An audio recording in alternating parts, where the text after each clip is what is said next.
Hello and welcome to another episode of the eCommerce podcast. And today I have David with me, who is an marketplace expert from EXPANDO. Welcome, David. Hello.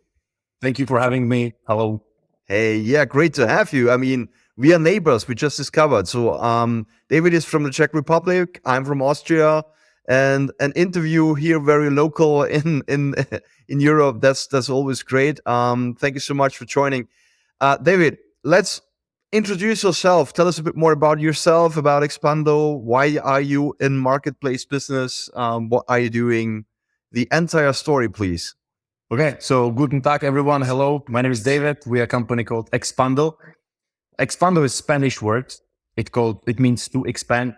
However, there's no other connection with Spain. We just like the words, so that's it. So we are right now marketplace agency and a SaaS business, SaaS marketplace connector from Czech Republic and Slovakia, which is in terms of e-commerce is kind of one market. You know, I hope my Slovak friends don't mind me say that, but it's kind of one market, very similar market. So what we do is very, very simple. We're connecting local stores to worldwide marketplaces such as Amazon, and we're helping foreign sellers to enter CE market to help them to succeed on Alza, for example, the biggest Czech marketplace, or Allegro, Kaufland. So that's probably the topic of today. So yeah, so we're helping the brands to just overcome all the problems that Amazon and other marketplaces like the listings and PPC and the returns and like so on and so forth. So yeah, that's the business. Awesome, cool. Wow, that's great. What are your typical customers?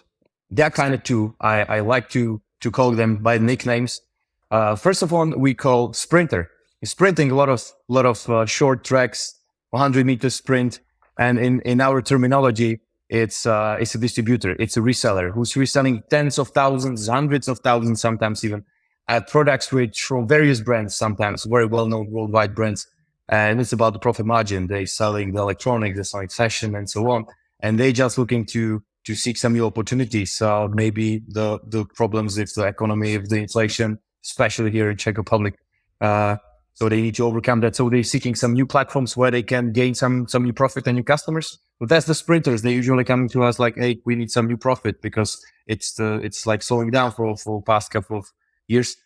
The second one, we call it marathon runner, the long distance runner, 40 kilometers and more. And that's the brand owner. They having their own brand. They, having the same brand for years, just developing sometimes one product or just a few products, one brand, having the one race for the whole life, sometimes even.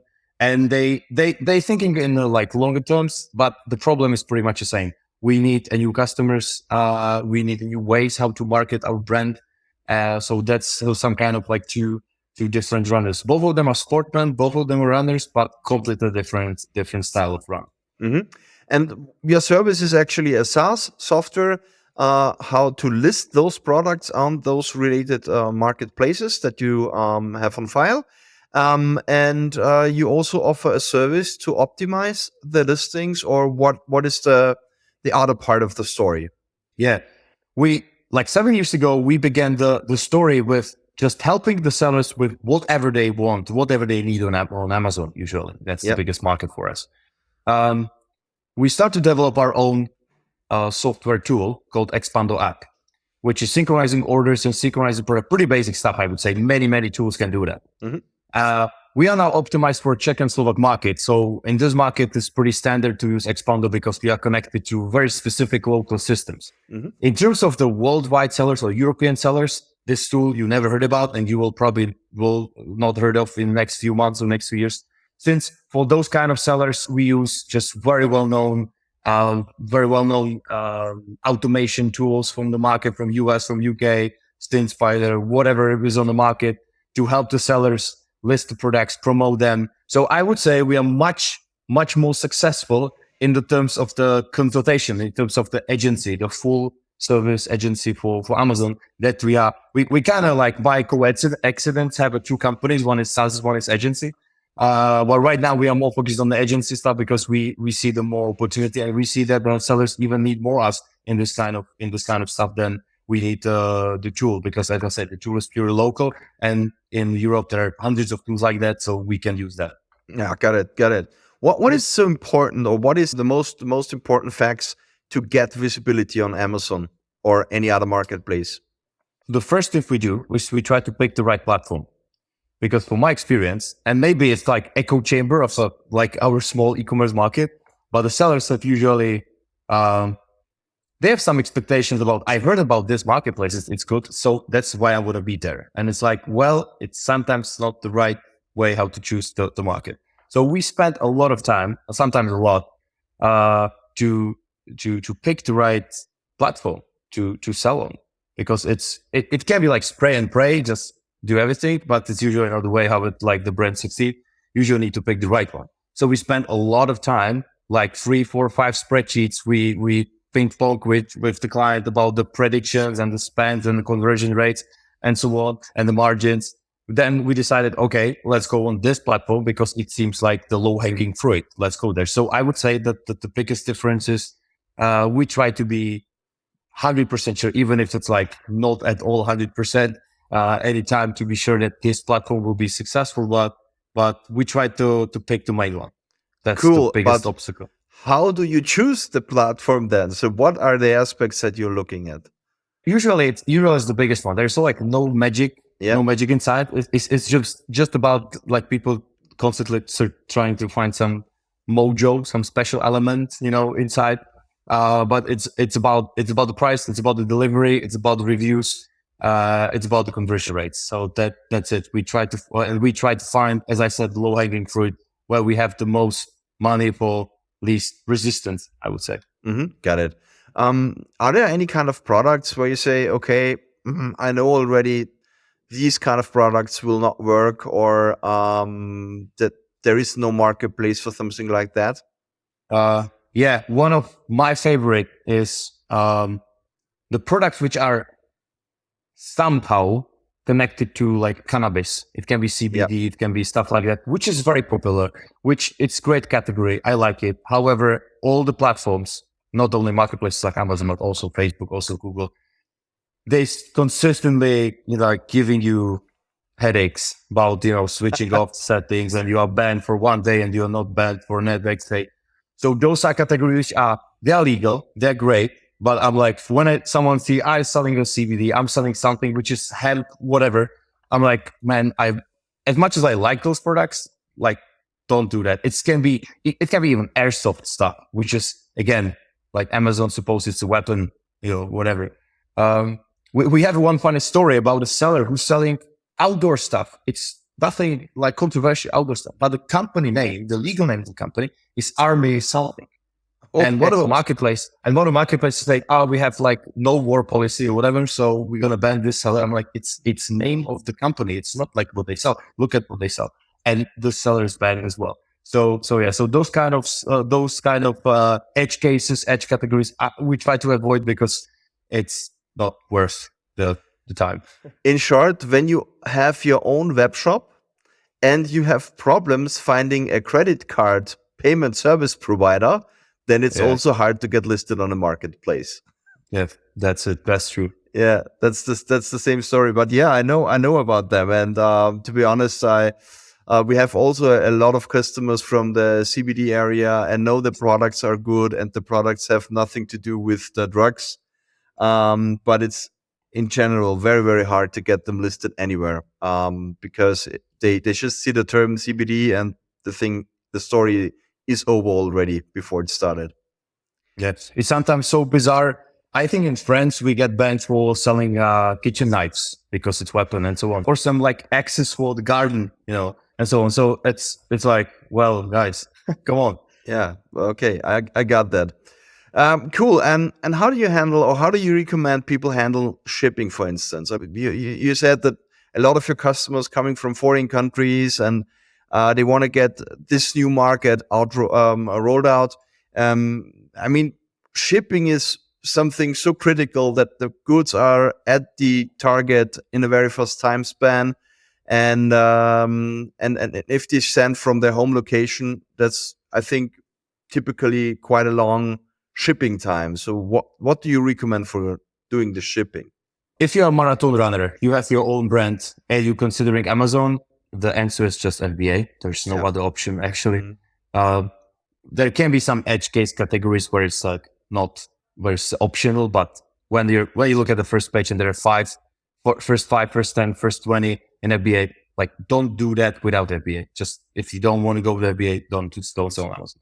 But if you're like a sprinter and you have a lot of sprints, which means a lot of products having to run, you having tens, thousands of products, you cannot just like move your whole warehouse to Amazon.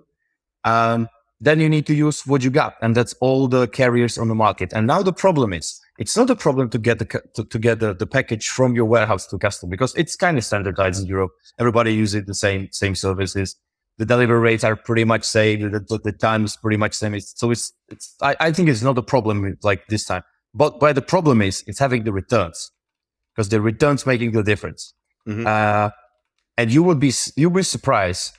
Like, let's say the top 10% of the sellers having the great system for returns, but the rest, even sometimes big sellers, they like screwing things up when things go wrong and when they need to return. So the return are the biggest problem, I would say, and it's also the biggest difference, because you cannot differentiate in the shipping. It's like maybe your carrier will have the better rate for this country, another carrier will have the faster shipping for that country, but the differences are minimal. But in terms of returns, that's the way how you can differentiate. So that's why we, for example, use the shipping returns in every single product. It's like, customers want to return. Well, here is the prepaid shipping label. Just put it on the packet, send it back. If it's not something, we can just like leave it, take it. We're gonna, refund you money. But usually it's not, because it's the price is higher. Then prepaid shipping label, that's the way to go. It's usually cheaper. You will get more reviews and so on. But I will be surprised how many even big brands are like, hesitating to do so, because they want to control what, the customer is saying. If they're lying, we say, screw that, just ignore it, just put there the shipping label, because in the end of the day, you will gain more profit because you will sell more with the better reviews.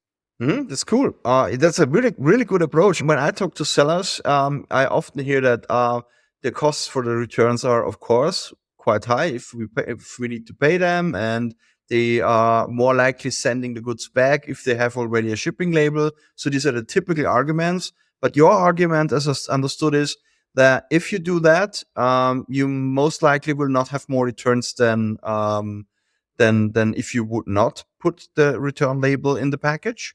But you will get more likely a good review because of the service. Exactly, that's what I'm talking about. We tried. We have the same seller. For sometimes they having let's say the standard. There was an address when we need to send the package, and then we return the payment, refund the order, and then we tried. Okay, let's put their prepaid label, same return rate. People who want to like just go around the system and try to scam you, they're gonna do it anyway. But it's a small proportion. Yeah, 99% of the people, they just want to return it because they don't like it or whatever is the reason. And if it's not, and the costs were lower because people are less communication, less time, much more control over it, and so on. So and in the end of the day, better reviews, so higher account health, so higher sales. It was no brainer. Let's do it. That's really a cool suggestion, and this is something that sellers easily can try for a short time. To just try that out and see if it works for them as well. And it's a really cool recommendation. Thank you for that. While we are talking about those customer satisfaction facts, I think it's different. It's difficult. You're selling on a foreign market with a language barrier. You get reviews maybe in the local language. You get communication in the local language. How do you solve that, or how can sellers easily solve that and overcome that problem? Yeah, that's a good question. When we started, we recommended sellers. Yeah, so you just like hire someone who can speak German, or you and so on. And we faced like day 2, it's a huge problem. So what we did, we have our own internal customer support, and we outsource it for the sellers. We do not sell that on the market like a product. We sell, if you sell with us, we're going to handle those questions. And we do it only to keep the account alive and have for good reviews, because in the end of the day, you're going to sell more. If the seller is able to speak the language and hit the criteria, and that's sometimes even like bigger problem than to speak the language, because there's sometimes someone who can speak the language, but Amazon wants some kind of You need to answer within some hours. You can't say something. You can't say something. You must do something, and so on. So there are some rules you need to obey, and different marketplaces have different rules. So there are just small proportion of a companies prepared to hit all the criteria. Much easier for our company, and this is like completely subjective, was like, let's build let's build the customer support over here and then use it for all like 100 sellers that we work with. And it's 99% of them just want to use it because they are not able to hit those criteria. Yeah, I fully understand. And I see this as one of those hardest points that you could do when you do listing your products in foreign countries, because not everyone is capable to talk in English or write in English, especially in the B2C area. And I think that's a very good idea to have that support in place. What marketplaces do you see as having untapped potential? Untapped potential. So there's one you maybe never, or your listeners maybe never heard of. It's called Amazon, and it has the untapped potential. I would say, no, I'm just joking. Okay, in my region, Czech Republic, Slovakia, it's in next 2 years, it's going to be Alza CZ is the long-term, like standard year, number one marketplace, number one web store, having a hugely profitable business, by the way. Those guys really know how to do e-commerce, and they are like semi-marketplace. They're not open. So if someone is listening from foreign country, you can actually get the registration, but you will not get approved. So they're like limiting supply. So they're like picking just the local ones, but probably next 2 years, they will maybe open the gates. Once they will, it's the place to go if you want to conquer Czech Republic, Czech or Slovak market, because if you're on Alza, you probably, that you're having a good time. But in the terms of the big marketplace, and this is like probably a very boring answer, but it's Amazon. I know that people sometimes like, I know Amazon. David, give me something more. It's like, no. Do you have the basic there? Do you like leveraging all the opportunities are there? But usually not. If you don't have any professional in-house or like having a team, that is probably you not leveraging all the potential. So Amazon is the answer why I said it's the untapped potential, because for many companies, it's still Amazon and there is still a lot of work to do. Yeah, and also is already in other countries as far as I have seen. So we know that in Germany we have also Hungary, Austria. They're all sites, and that's a growing marketplace here. Absolutely, fully underline that. Any other marketplace that you have in mind, maybe? Well, in our country, in our region, there's like something you probably like in the West, you know that, but the platforms Allegro and Kaufland, they enter the Czech and Slovak market this year, actually. So there is a big battle between those two. There's also Alza, like the long-term established, and there's Amazon, which will once, like sooner or later, they will enter the Czech Republic because they are in Poland, Germany, and Austria. So they are from 3 sides. There's Amazon. So they will once conquer the Czech Republic as well. So we have some kind of big fight between those platforms. So pretty rough time for local sellers right now because of the economic situation. Plus, you have 2 more big animals on the playing field: Allegro from Poland and Kaufland from Germany, entering Czech Republic. So very interesting times over here. But from in terms of the platforms, maybe your listeners like not that familiar with, I would say Heureka. Heureka is a price comparison site in here and Adriatics and in Balkan as well.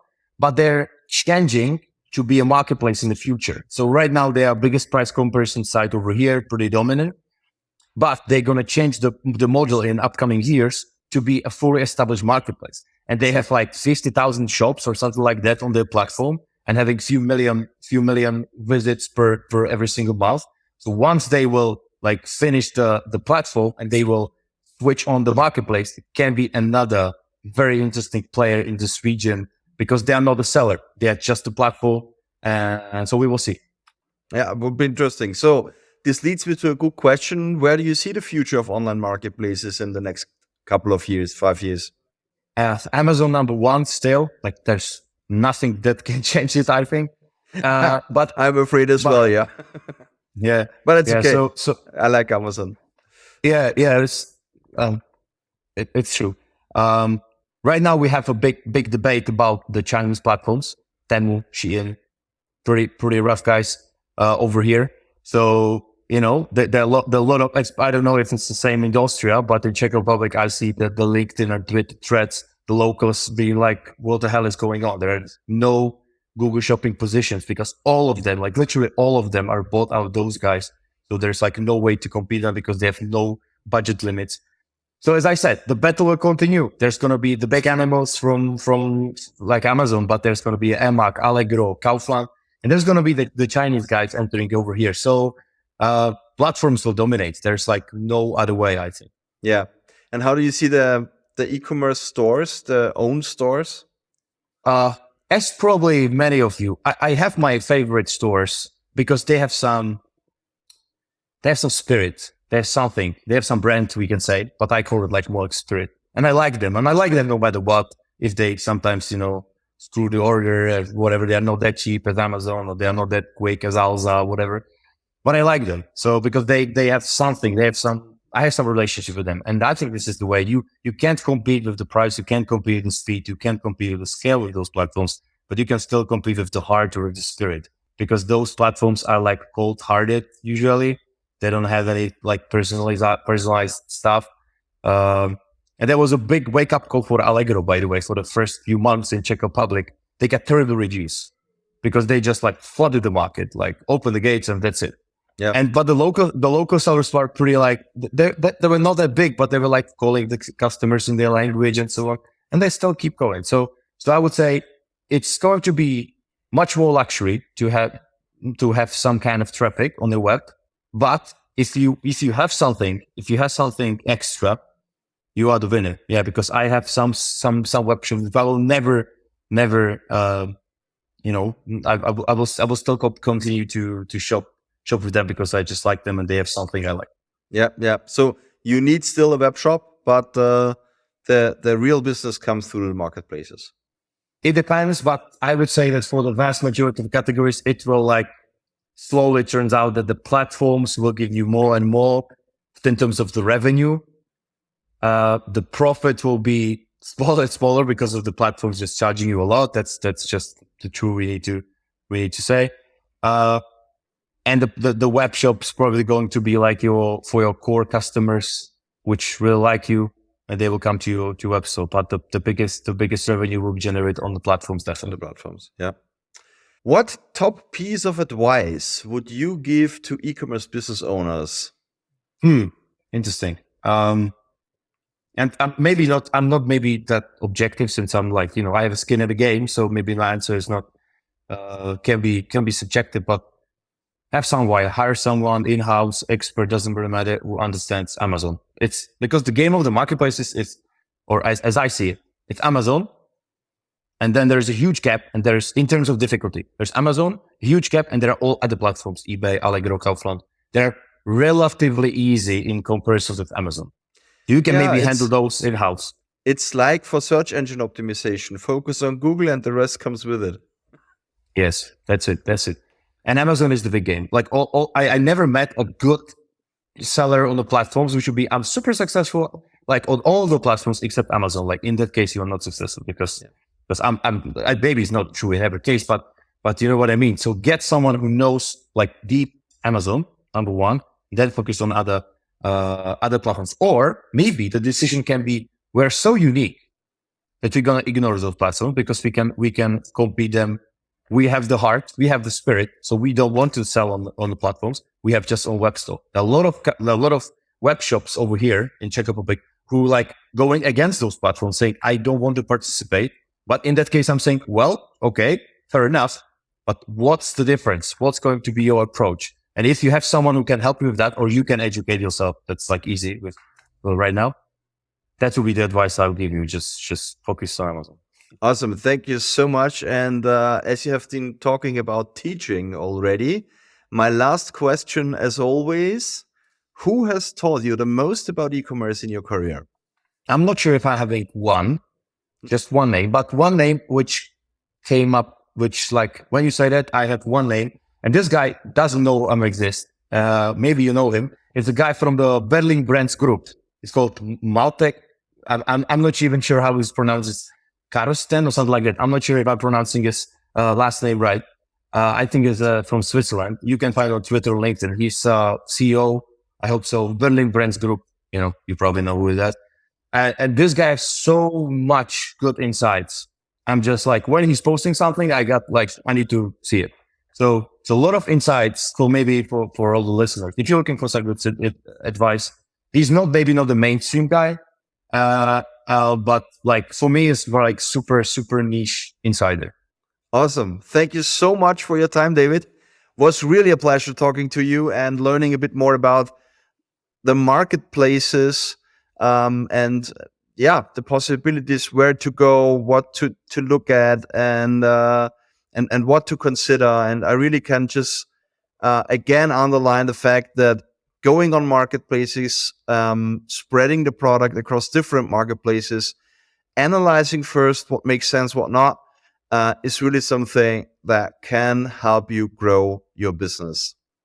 Thank you so much, and have a great time. Thank you as well. And guys, don't forget to watch out for the next episode and give us a review. Thank you. Talk soon. And that's it for this episode of the eCommerce podcast. If you enjoyed listening and would like us find and interview more e-commerce operations experts, please search for eCommerce podcast in your favorite podcast listening app and then subscribe, rate, and review. Until next time,